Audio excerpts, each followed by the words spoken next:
दिव्यांग छात्र छात्री पिता माता और शिक्षक बैठक। सुवर्णपुर जिला डुंगुरीपाली ब्लॉक रामपुर क्लस्टर स्थित स्थानीय नोडाल उच्च विद्यालय रे दिव्यांग छात्र छात्री पिता माता और शिक्षक बैठक अनुष्ठित हो जाइछे। प्रधान शिक्षक होशियार छत्रिया सभापतित्व में अनुष्ठित बैठक को ब्लॉक सह शिक्षा अधिकारी बटकृष्ण पाढ़ी मुख्य अतिथि भाव जोगदे उद्घाटन करथिले।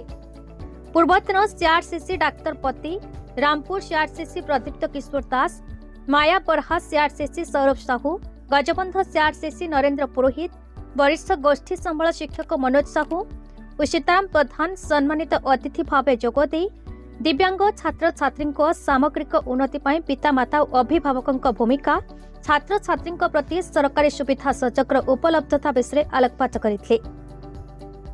रामपुर मायाबरहा बांकीपाली बेहेरामाल क्लस्टर प्राय 40 जन शिक्षक शिक्षयित्री अभिभावक अंशग्रहण करथिले।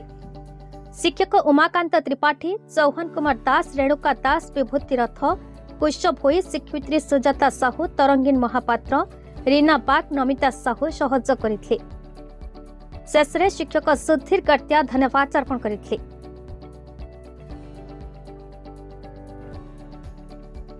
सुवर्णपुर जिलार श्यामसुंदर पंडा टिकलाल त्रिपाठी रिपोर्ट, भारत न्यूज।